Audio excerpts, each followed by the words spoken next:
The Grand Hotel stood like a jewel in the center of the city, its chandeliers glowing like beacons of wealth and privilege. But behind its polished marble floors and velvet curtains were people whose lives were far from the glittering luxury they served. Among them was Amina, a young black maid who had been working at the hotel for almost 2 years.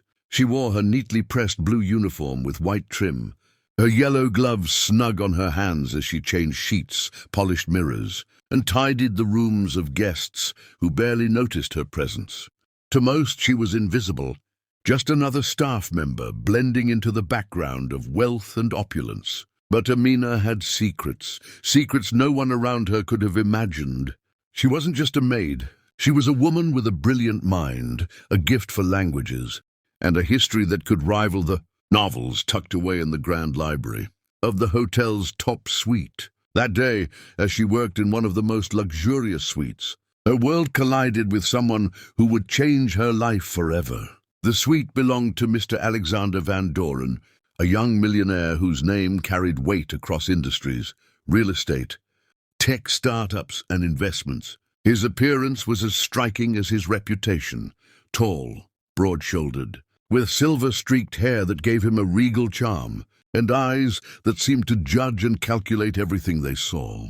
He was staying at the hotel for a week-long series of meetings, and the staff whispered about his demanding nature, his attention to detail, and his silence that carried more authority than most men's shouting. To the maids, he was intimidating. To the managers, he was a prized guest. To Amina, he was just another man she had to clean up after, though she couldn't deny there was something magnetic about his presence. That morning, as Amina dusted the lamp on the bedside table, her phone buzzed in the pocket of her uniform. Normally, she avoided answering personal calls during work hours, but something about the name flashing on her screen made her heart jump. It was her younger brother calling from overseas. She quickly slipped off one glove, pressed the phone to her ear, and whispered a greeting. What happened next surprised everyone in the room, including herself. "Goedemorgen, kleine broer. Hoe gaat het met je?" she said softly. Her words flowing smoothly in Dutch, she continued the conversation naturally, her tone warm, almost maternal, as she listened and responded in the foreign tongue, comforting her brother with gentle phrases, asking about his studies, and even laughing lightly at something he said. Her voice, melodic and confident, filled the otherwise silent room. She had no idea that Alexander Van Doren, the millionaire himself, had walked in behind her, his sharp eyes fixed on her as she spoke. He froze in his steps, astonished. Dutch. Out of the countless people he had met, so few could speak the language fluently. Yet here was a hotel maid, someone he might have dismissed without thought, conversing in perfect Dutch, as though it were her mother tongue. He had lived in Amsterdam during his youth, studied business in Rotterdam, and though his accent was polished and refined, he had rarely encountered someone outside Europe who spoke it so naturally. He stood there silently listening, his curiosity piqued. Who was this woman? Why did she, a maid in a luxury hotel, know a language so rare in this part of the world? Amina ended the call with a soft laugh and whispered goodbye, then slid the phone back into her pocket. As she turned around, she gasped, her eyes widening when she saw him standing there, hands in his pockets, watching her with an unreadable expression. For a moment, her heart raced in panic. Had he overheard too much? Would he report her for being on the phone during work hours? Would she be fired for breaking a rule? She tried to stammer an explanation, but before she could, he spoke. "That was Dutch," Alexander said simply, his deep voice cutting through the silence. "Yes, sir," she replied hesitantly, unsure of where this conversation was going. "You spoke it fluently," he continued, his eyes narrowing slightly, not in suspicion but in genuine interest. "Where did you learn it?" Amina swallowed hard, her fingers tightening around the edge of her cleaning cloth. "I studied it when I was younger. My family spent some years in the Netherlands. My brother still lives there." Alexander raised an eyebrow, intrigued. "And yet here you are, working as a maid." His tone wasn't mocking, but there was an edge of disbelief, as though he couldn't reconcile the intelligence she had just displayed with the uniform she wore. Her cheeks flushed, a mix of pride and shame rising within her. "Life doesn't always follow the path we imagine," she said quietly, but there was strength in her voice. Alexander studied her for a long moment, his curiosity deepening. He wasn't a man easily surprised, but this encounter had unsettled something within him. He had seen countless maids, waiters, assistants, people, who moved around him like shadows, but this woman had broken through the veil. She had spoken a language tied to his past, reminding him of a world far beyond business deals and wealth. "I want to see you later," he said suddenly, his words carrying the weight of command, but his tone softer than usual. Amina blinked, startled. "See me later?" "Yes," he replied firmly. "Not as a maid. I want to know your story. Meet me in the hotel cafe this evening." Her heart pounded in her chest. She wasn't sure if she should agree. It was dangerous, perhaps even unprofessional. But something in his eyes, curiosity, mixed with respect, made her hesitate to refuse. For the first time in a long while, someone looked at her as more than just a maid. "All right," she whispered, nodding. Alexander gave a slight nod of approval before stepping past her, loosening his tie as though deep in thought. Amina stood, frozen, her world spinning. She didn't know what awaited her that evening, but something told her this encounter was just the beginning of a story that could change everything. And as the day unfolded, the whispers among the staff about the mysterious bond forming between the millionaire and the maid grew louder, though none of them knew the truth. None of them knew that one answered call in Dutch had opened the door to a chain of events that would uncover secrets, test loyalties, and perhaps even ignite a connection neither of them expected. The hotel cafe glowed warmly that evening, its golden chandeliers casting light over velvet chairs and polished mahogany tables. Businessmen murmured over contracts. Couples whispered sweet nothings across steaming cups of espresso, and waiters moved gracefully between the tables, carrying silver trays. But Amina, dressed not in her uniform but in a simple, navy blue dress she had saved for rare occasions, sat nervously at a corner table, her hands twisting in her lap.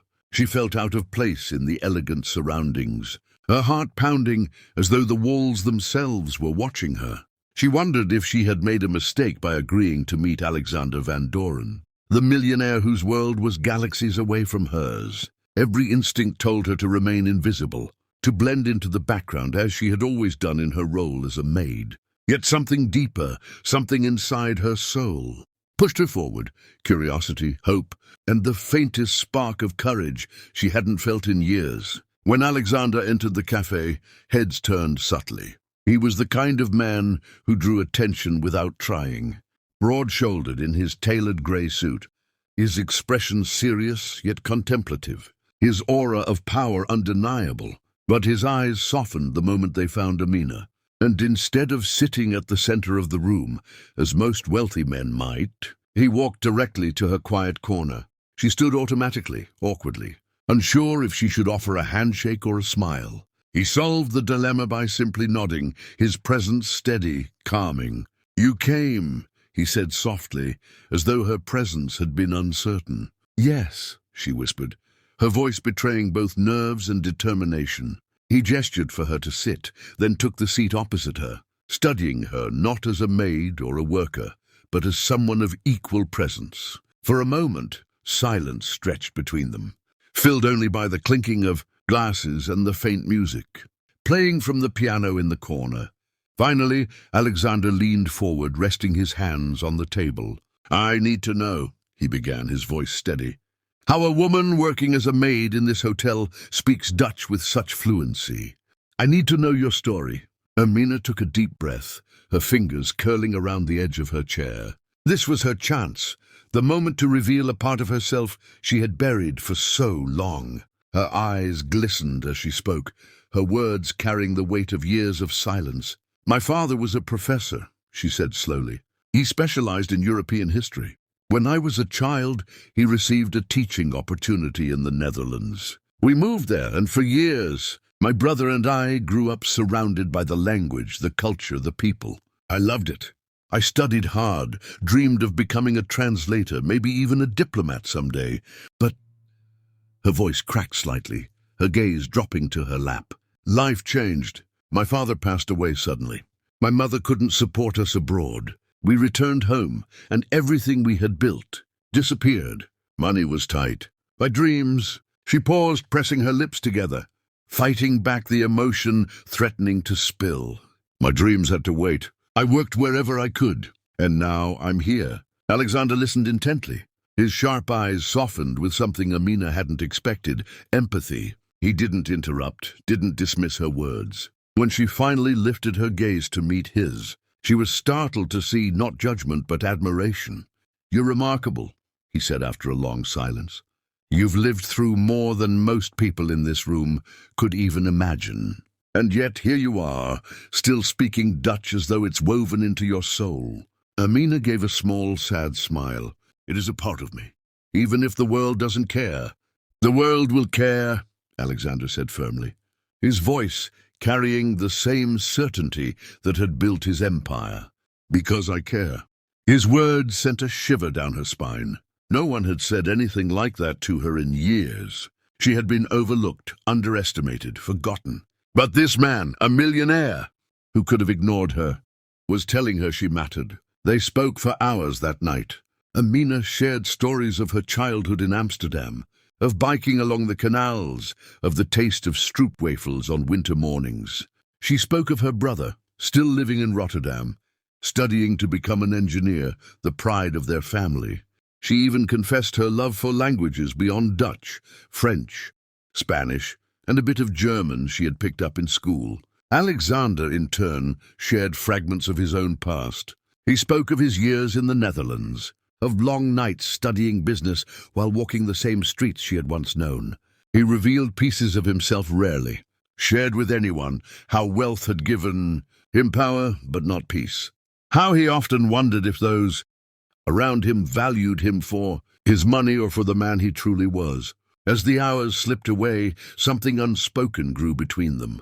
It wasn't romance, not yet, but a bond, a recognition of kindred spirits across the chasm of class and circumstance. When the clock struck midnight, Alexander finally leaned back, his gaze steady. "I want to see you again," he said, his tone not commanding this time but hopeful. Amina hesitated, fear and longing warring inside her. "But I'm just a maid," she whispered. "You're not just anything," Alexander replied firmly.